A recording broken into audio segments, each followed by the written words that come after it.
जय हिंद दोस्तों। MS study zone academy में आपका एक बार फिर से स्वागत है। तो हम लोग फिर से भारतीय साक्ष्य अधिनियम इंडियन एविडेंस एक्ट पढ़ रहे थे, जिसके अंतर्गत यह वीडियो नंबर 5 है, जिसके अंतर्गत हम लोग धारा 59 से आगे तक देखेंगे। तो इसके अंतर्गत हम लोग अब जो वीडियो बनाएंगे उसके अंतर्गत हम लोग भारतीय साक्ष्य अधिनियम इंडियन एविडेंस एक्ट I.E.A हम लोग शॉर्ट फॉर्म में IEA लिखेंगे, जिनके लघु उत्तरीय एवं दीर्घ उत्तरीय प्रश्नों को भी हम लोग अब विस्तृत रूप से देखेंगे। और आप लोग काफ़ी सपोर्ट कर रहे हैं भारतीय साक्ष्य अधिनियम के वीडियो को, तो प्लीज़ आप लोगों से रिक्वेस्ट है कि वीडियो को और ज़्यादा लाइक, शेयर एंड सब्सक्राइब जरूर करें। तो यह भाग नंबर 5 है, जिसके अंतर्गत हम लोग विस्तृत रूप से हर एक धारा को देखेंगे। तो देरी नहीं करते हुए चलते हैं अपने एक नए टॉपिक पर। तो हम लोग पिछले जो वीडियो बनाए थे उसके अंतर्गत हम लोग धारा 59 देख लिए थे, लेकिन एक बार हम लोग फिर से धारा 59 से आगे देखते हैं। मैं काफ़ी विस्तृत रूप से वीडियो को पढ़ाऊंगा। और एक बात आप लोग याद रखिएगा कि ये जो वीडियो है भारतीय साक्ष्य अधिनियम, ये आपके लिए बहुत इंपॉर्टेंट है, क्योंकि जब आप थाने में आइएगा और उसके बाद जब आप लोग केस डायरी लिखिएगा, तब आप लोगों को पता चलेगा कि हम लोग को केस डायरी किस प्रकार से लिखना है, ताकि साक्ष्य एकत्रित हो सके। हमारे केस डायरी को पढ़कर जज साहब निर्णय दे सके और कौन कौन से चीज़ों को हम अपने केस डायरी में लाएंगे ताकि वो साक्ष्य के रूप में वैध हो। तो धारा 59 में बताया गया है कि मौखिक साक्ष्य द्वारा तथ्यों को साबित किया जाना। जब कोई घटना घटित होती है तो उनको साबित करने के लिए मौखिक साक्ष्य हम कब लेंगे, तो याद रखिएगा जब दस्तावेजी या इलेक्ट्रॉनिक अभिलेख, दस्तावेजी मतलब डॉक्यूमेंट हो गया, इलेक्ट्रॉनिक अभिलेख मतलब हो गया कि इलेक्ट्रॉनिक जो दस्तावेज है, कंप्यूटर हो गया या CCTV फुटेज हो गया या वॉइस रिकॉर्डिंग हो गया, ये सब इलेक्ट्रॉनिक अभिलेख है कि अंतर वस्तु के अतिरिक्त, याद रखिएगा अंतर वस्तु के अतिरिक्त कह रहा है। कहने का मतलब ये हुआ कि डॉक्यूमेंट और इलेक्ट्रॉनिक डॉक्यूमेंट के अलावे जो भी चीज़ें हैं उनको हम लोग मौखिक साक्ष्य के द्वारा ही साबित किया जाएगा। अगर किसी चीज़ को साबित करने के लिए आपके पास अगर डॉक्यूमेंट नहीं है या इलेक्ट्रॉनिक डॉक्यूमेंट नहीं है, तब आप मौखिक साक्ष्य द्वारा किसी तथ्य को साबित कर सकते हैं। समझ में आ गया होगा कि मौखिक साक्ष्य कब देंगे, जब आपके पास दस्तावेजी या इलेक्ट्रॉनिक दस्तावेजी साक्ष्य नहीं है तब। अब हम लोग देखेंगे धारा 60, धारा 60। तो धारा 60 पढ़ने से पहले हम लोग थोड़ा सा ये जान लेते हैं कि साक्ष्य होते क्या हैं, कितने प्रकार के होते हैं, कौन कौन से साक्ष्य होते हैं। तो यहाँ मैंने लिख रखा है, तो मैं ये बता रहा हूँ। साक्ष्य मतलब एविडेंस। तो एविडेंस जो होते हैं वो मेनली 2 प्रकार के होते हैं, लेकिन हम लोग यहाँ 3 तरीक़ा से देखेंगे। तो धारा 59 में बताया गया है कि मौखिक साक्ष्य, जो मैंने अभी तुरंत बताया है, धारा 59 में क्या बताया गया है, मौखिक साक्ष्य। तो मौखिक साक्ष्य जो होते हैं ये 2 प्रकार के होते हैं। एक होते हैं प्रत्यक्ष साक्ष्य और एक होते हैं अनुश्रुत साक्ष्य। प्रत्यक्ष साक्ष्य का मतलब ये होता है कि उन्होंने अपने आँखों से किसी घटना को घटित होते हुए देखा है। जैसे मान लीजिए किसी का मर्डर हो रहा है और वहाँ पर कोई व्यक्ति उपस्थित था और उसने मर्डर होते हुए देख लिया, तो इसी को हम लोग बोल देंगे प्रत्यक्ष साक्ष्य, जिसको आप लोग फिल्मों में भी देखते हो, कहा जाता है चश्मदीद गवाह। इसी को हम लोग बोलते हैं डायरेक्ट एविडेंस। दूसरा होता है अनुश्रुत साक्ष्य। अनुश्रुत साक्ष्य मतलब होता है कि सुनी हुई बातें, किसी को कोई बात कहते हुए या कोई गुप्त बात बताते हुए या मर्डर का प्लानिंग बताते हुए अगर कोई व्यक्ति सुन लेता है और वह व्यक्ति कोर्ट में जाके कहता है कि हाँ मैंने उस व्यक्ति की मर्डर करने के बारे में सुन रखा था, कि वो प्लानिंग कर रहा था कि कल हम उस व्यक्ति को मार देंगे, तो इसी को हम लोग बोलते हैं अनुश्रुत साक्ष्य, जिसको बोलते हैं हर्षे एविडेंस। याद रखिएगा प्रत्यक्ष साक्ष्य और अनुश्रुत साक्ष्य ये मौखिक साक्ष्य के अंतर्गत आते हैं। चाहे आपने अपने आँखों से देखा हो, चाहे आपने अपने कानों से सुना हो, ये मौखिक साक्ष्य होते हैं। उसके बाद होते हैं दस्तावेजी साक्ष्य। दस्तावेजी साक्ष्य की जो परिभाषाएं दी गई है वो 61 से लेकर 73 के ए तक दी गई है। दस्तावेजी साक्ष्य कौन कौन से होते हैं, तो याद रखिएगा मैंने बताया कि दस्तावेजी जो साक्ष्य होते हैं वो 61 से लेकर 73 का ए तक दिया गया है। तो इसके अंतर्गत जो पहला साक्ष्य होता है वो होता है प्राथमिक साक्ष्य, जिसको हम लोग बोलते हैं प्राइमरी एविडेंस, जिसकी परिभाषा दी गई है 62 में। लेकिन प्राइमरी एविडेंस हम लोग कोर्ट में कब सबमिट करते हैं, इसकी बात बताई गई है 64 में। पूछा जाएगा कि भारतीय साक्ष्य अधिनियम धारा 64 में क्या कहा गया है, तो यही कहा गया है कि भारतीय साक्ष्य अधिनियम की धारा 64 में कहा गया है कि हम प्राथमिक साक्ष्य कब कोर्ट में पेश करेंगे, लेकिन परिभाषा किस में दी गई है, तो 62 में। आप लोग अच्छे समझिए चीज़ों को। फिर दस्तावेजी साक्ष्य के अंतर्गत बी में कहा गया है द्वितीयक साक्ष्य। प्राथमिक साक्ष्य प्राइमरी एविडेंस 62 में है, द्वितीयक साक्ष्य 63 में है। लेकिन द्वितीयक साक्ष्य हम कब देंगे, ये बात बताया गया है धारा 65 में। प्राथमिक साक्ष्य कब पेश करेंगे, धारा 64 में बताया गया है। द्वितीयक साक्ष्य कोर्ट में हम कब पेश करेंगे, तो 65 में बताया गया है। और सी नंबर है पब्लिक दस्तावेज, याद रखिएगा यहाँ दस्तावेज है, पब्लिक डॉक्यूमेंट, जो बताया गया है 74 में, जिसको पब्लिक डॉक्यूमेंट किसको कहेंगे, सार्वजनिक कार्यालय या लोक सेवक द्वारा किए गए दस्तावेज। सार्वजनिक कार्यालय या लोक सेवक द्वारा जो दस्तावेज होते हैं उसी को हम लोग पब्लिक दस्तावेज कहते हैं। मैं विस्तृत रूप से भी समझा दूंगा। तो पब्लिक दस्तावेज की चर्चा कहाँ की गई है, 74 में। उसके बाद प्राइवेट दस्तावेज, प्राइवेट डॉक्यूमेंट, इसकी चर्चा कहाँ की गई है, 75 में। तो दस्तावेजी साक्ष्य के अंतर्गत आपके दो प्रकार के साक्ष्य आते हैं, प्राथमिक साक्ष्य और द्वितीयक साक्ष्य। प्राथमिक साक्ष्य की परिभाषा 62 में दी गई है, द्वितीयक साक्ष्य की परिभाषा 63 में दी गई है। प्राथमिक साक्ष्य हम लोग कोर्ट में कब पेश करते हैं, धारा 64 के अंतर्गत। द्वितीय साक्ष्य हम लोग कोर्ट में कब प्रोड्यूस करेंगे, धारा 65 के अंतर्गत। तो हमें उम्मीद है कि आप लोग मौखिक साक्ष्य और दस्तावेजी साक्ष्य समझ गए। मौखिक साक्ष्य दो प्रकार के होते हैं, एक होते हैं प्रत्यक्ष साक्ष्य, एक होते हैं अनुश्रुत साक्ष्य। आंखों देखा अगर बात हो गई है तो प्रत्यक्ष साक्ष्य होगा, और कानों से सुनी हुई बात हो जाएगी तो हेयरसे एविडेंस हो जाएगा। एक होते हैं आपके वास्तविक साक्ष्य। वास्तविक साक्ष्य जैसे मान लीजिए किसी स्थान पर कोई घटना घटित हुई, तो वहाँ जो आपका खोखा बरामद हो जाए, या कोई हथियार बरामद हो जाए, या खून लगा हुआ कपड़ा बरामद हो जाए, तो ये फिर लाठी बरामद हो जाए, या तलवार बरामद हो जाए, या चोरी का कोई माल बरामद हो जाए, तो ये सब चीज़ें जो होती है ये वास्तविक साक्ष्य होती है। साक्ष्य तो ये भी एविडेंस है। मान लीजिए कहीं पर कोई हथियार बरामद हो गया और वहाँ खोखा बरामद हो गया, और कोई व्यक्ति के कपड़े में खून लदा हुआ है, तो हम कह सकते हैं ना कि यहाँ मर्डर हुआ है। ये भी तो एविडेंस है कि हाँ इस व्यक्ति की मृत्यु हुई है, क्योंकि उनके कपड़े पर खून लगा हुआ है, हथियार बरामद हो गया है। अगर तलवार बरामद होगा तो तलवार से मृत्यु उसके होना साबित किया जाएगा। तो ये भी एक प्रकार का क्या एविडेंस, लेकिन इसको हम लोग क्या बोलते हैं, वास्तविक एविडेंस बोलते हैं। तो आप लोग याद रखिएगा, ये क्या होते हैं, वास्तविक एविडेंस होते हैं। उम्मीद है कि आप लोग समझ रहे होंगे साक्ष्य कितने प्रकार के होते हैं, कौन कौन से होते हैं, और इन्हें किन किन धाराओं में हम लोग साबित करते हैं। अब हम लोग देखेंगे धारा 60, जो मैंने अभी तुरंत बताया कि मौखिक साक्ष्य प्रत्यक्ष होना चाहिए। अब इसका क्या मतलब हुआ समझिए। मौखिक साक्ष्य समस्त अवस्थाओं में प्रत्यक्ष ही होगा, यानी पीड़ित ने इसे सुना, देखा या महसूस किया हो। कहने का मतलब ये हुआ कि मौखिक साक्ष्य कोर्ट में कब मतलब कि साक्ष्य के रूप में मतलब कि वैलिड होगा, कोर्ट उसको मान्यता देगी, जब कोई व्यक्ति ये खुद कहेगा कि हाँ मैंने, जैसे ए के बारे में बी खुद बताया, ए के बारे में, जैसे यहाँ एग्जाम्पल देखिए कि ए के बारे में बी बताया कि हाँ ए ने एक्स की हत्या की है और सी की हत्या की है और मैंने इसे देखा है। तो इसी को हम लोग बोलते हैं चश्मदीद गवाह। चश्मदीद गवाह।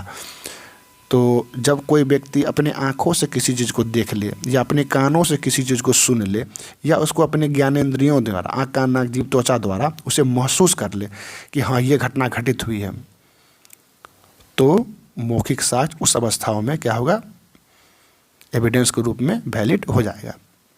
लेकिन याद रखिएगा, बहुत बार पूछा था मौखिक साक्ष्य कैसा होना चाहिए, तो प्रत्यक्ष होना चाहिए, मतलब एकदम सीधा होना चाहिए। अगला है अनुश्रुत साक्ष्य। हेयरसे एविडेंस कतिपय मतलब कुछ अपराधों को छोड़कर साक्ष्य के रूप में ग्राह्य नहीं होगा। संस्वीकृति मृत्युकालीन बयान। मतलब अनुश्रुत साक्ष्य मतलब सुनी हुई बातें वे तभी एविडेंस के रूप में मान्य होगी जब वो व्यक्ति खुद कहेगा कि हाँ मैंने, जैसे मान लीजिए कि राम नाम का कोई व्यक्ति है और इसने श्याम और मोहन को किसी घटना का प्लानिंग बनाते हुए अपने कानों से सुना है, तो ये एविडेंस के रूप में मान्य है, क्योंकि इन्होंने खुद सुना है। हाँ ये खुद क्या किया है, सुना है। लेकिन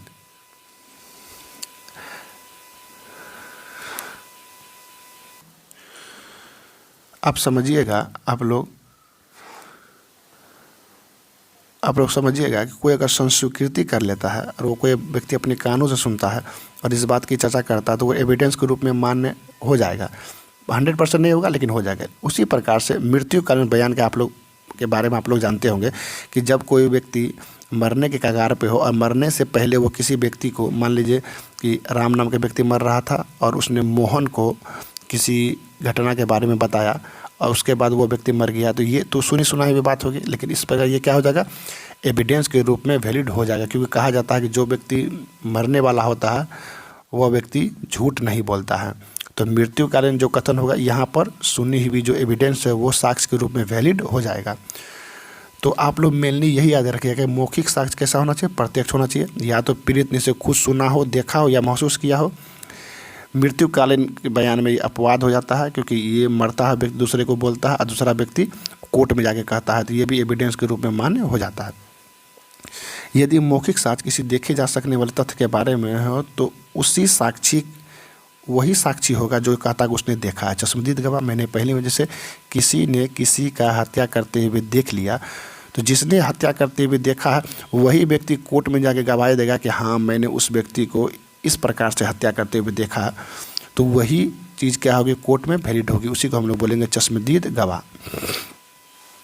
अगला है, कहता है यदि सुने जा सकने वाले तथ्य के बारे में हो तो ऐसे साक्षी का होगा जो यह कहता है कि उसने अपने कानों से सुना है, उसने अपने कानों से सुना है, तो वो क्या हो जाएगा, साक्ष्य के रूप में वैलिड हो जाएगा। मैंने पहले कहा जो दो व्यक्ति किसी अपराध को करने के लिए अगर योजना बना रहे हैं और वो व्यक्ति सुन लेता है, उसके बाद वो घटना घटित होती है, तो जो व्यक्ति सुना वही व्यक्ति कोर्ट में जाके बोलेगा, तो क्या होगा, वो साक्ष्य के रूप में वैलिड होगा। अगला है, यदि वह किसी ऐसे तथ्य के बारे में हो जिसका बोध किसी अन्य रीति या ज्ञानेंद्रियों के द्वारा हो सकता है, तो ऐसे साक्षी का होगा जिससे उसे बोध हुआ हो।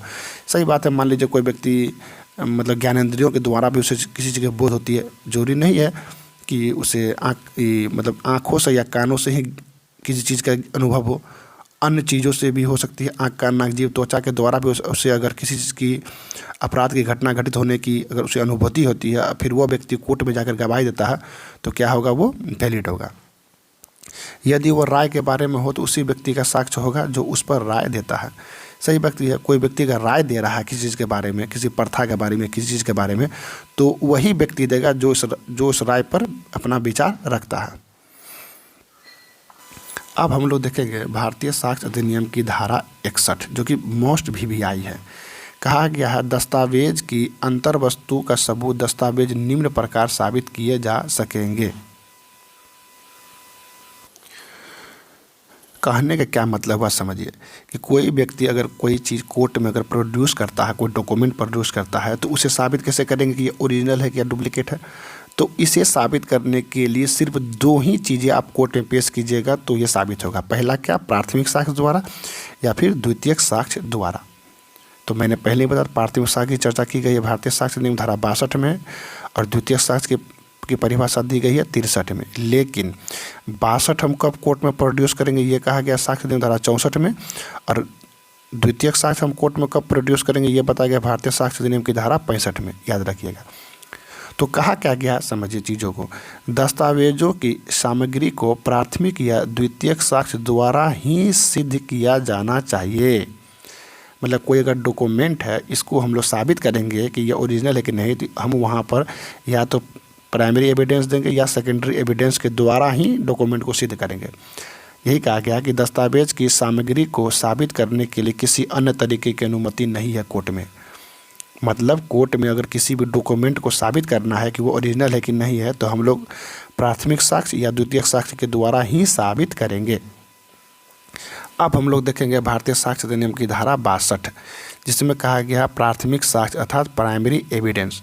तो याद रखिएगा, पूछा जाएगा कि सबसे महत्वपूर्ण एविडेंस क्या होता है, तो यही होता है सबसे महत्वपूर्ण एवं सबसे अच्छा और सबसे विश्वसनीय भी याद रखिएगा। सबसे विश्वसनीय एविडेंस जो होता है वो भारतीय साक्ष्य अधिनियम की धारा 62 होता है, जो कि प्राथमिक साक्ष्य होता है, जिसको हम लोग बोलते हैं मूल दस्तावेज।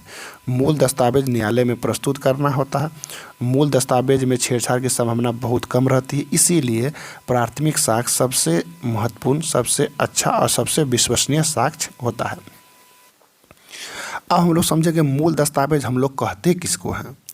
तो समझिए कि जो भी दस्तावेज हम लोग कोर्ट में प्रोड्यूस करते हैं और जिन पर न्यायाधीश महोदय निर्णय देते हैं वो उसी को हम लोग मूल दस्तावेज कहते हैं।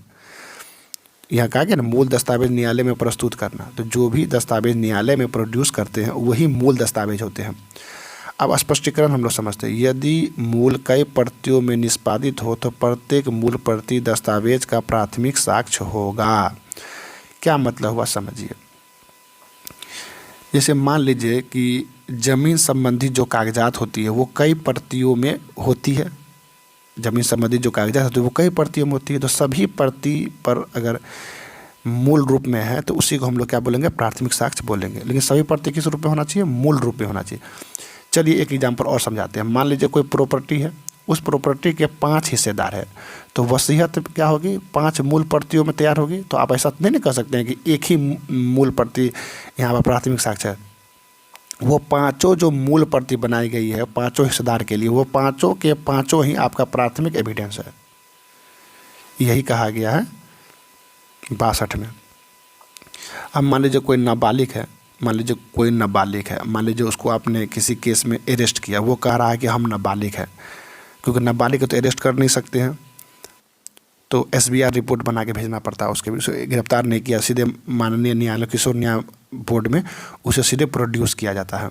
तो अगर कोई नाबालिग कहता है कि हाँ मैं नाबालिग हूँ, तो क्या कैसे पता लगाएंगे, तो उसका जो मूल जन्म प्रमाण पत्र है वो देख के हम लोग डिसाइड करेंगे कि वो नाबालिग है कि नहीं है। तो यहाँ जो मूल जन्म प्रमाण पत्र यही क्या हो जाएगा, प्राथमिक साक्ष्य हो जाएगा।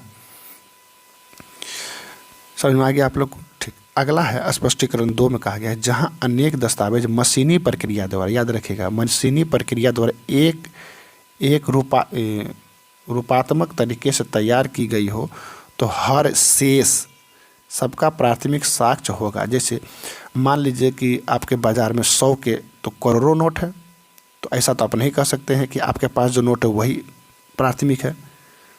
सब 100 के नोट क्या है, मूल है, ओरिजिनल है, तो ये क्या होंगे, प्राथमिक एविडेंस होंगे। क्योंकि यह मशीनी प्रक्रिया से बनाया गया और एकात्मक रूप से बनाया गया, एकात्मक तरीके से बनाया गया है, तो ये सभी जो भी होंगे ये क्या होंगे, प्राथमिक साक्ष्य होंगे। फिर चित्र, जैसे मान लीजिए कि अब इसको अच्छा से समझिए। मान लीजिए आप किसी दुकान में गए और 32 गो फोटो खिंचा लिए, और एक फ़ोटो आप मान लीजिए किसी सरकारी काम में आप लगाते हैं, तो शेष जो 31 फ़ोटो बच गए वो भी आपका प्राथमिक साक्ष्य है। ऐसा नहीं है कि एक फ़ोटो आप लगाएं तो बाकी 31 फ़ोटो आपका द्वितीयक साक्ष्य हो गया, ऐसा नहीं है। क्योंकि सभी के सभी फ़ोटो एक ही मतलब मशीनी प्रक्रिया से बनाई गई है, इसीलिए सभी क्या है, मूल दस्तावेज है। तो उम्मीद है आप लोग समझ रहे होंगे। पूछा जाएगा यहाँ पे मूल दस्तावेज या प्राइमरी साक्ष्य किसे कहते हैं, प्राइमरी एविडेंस किसे कहते हैं, तो वे सभी एविडेंस जो न्यायालय में प्रोड्यूस किया जाता है वे प्राथमिक साक्ष्य होते हैं। क्योंकि प्राथमिक साक्ष्य में छेड़छाड़ की संभावना कम रहती है, और यह कई प्रतियों में अगर निष्पादित हो, जैसे जमीन संबंधित कागजात होती है 2, 4, 5 प्रति में होती है, तो 4-5 प्रति क्या प्राथमिक साक्ष्य। फोटोकॉपी सिर्फ नहीं होना चाहिए। उसके बाद मशीनी प्रक्रिया से अगर कोई एकात्मक रूप से बनाया गया, जैसे मान लीजिए रुपया हो गया या आपका फ़ोटो हो गया, ये सभी क्या है, कितना भी फ़ोटो आप क्यों नहीं खिंचा लेते हैं, अगर एक ही मशीनी प्रक्रिया से बनाया गया तो सभी प्राथमिक साक्ष्य होंगे। उम्मीद है आप लोग समझ रहे होंगे।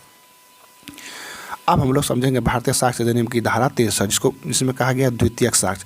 तो द्वितीयक साक्ष्य समझना तो सीधा सा समझिए, या तो सत्यापित किया हुआ अटेस्टेड करके देते हैं हम लोग।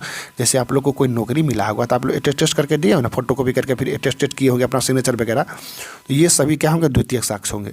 या सीधा समझिए जीरोक्स कॉपी। द्वितीयक साक्ष्य को हम लोग क्या समझेंगे, जीरोक्स कॉपी, फोटोकॉपी।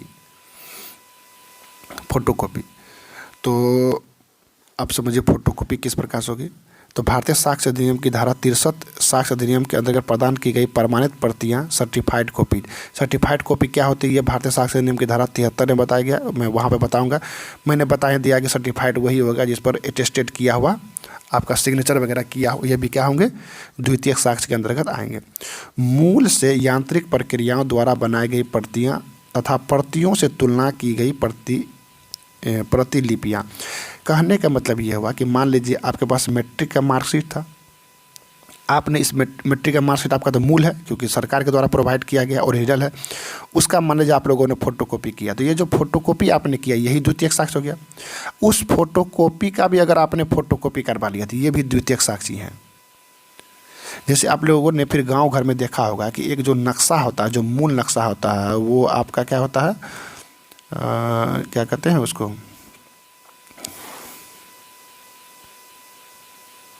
ब्लॉक में आपका जो ज़मीन का जो मेन नक्शा आता है वो ब्लॉक में रहता है।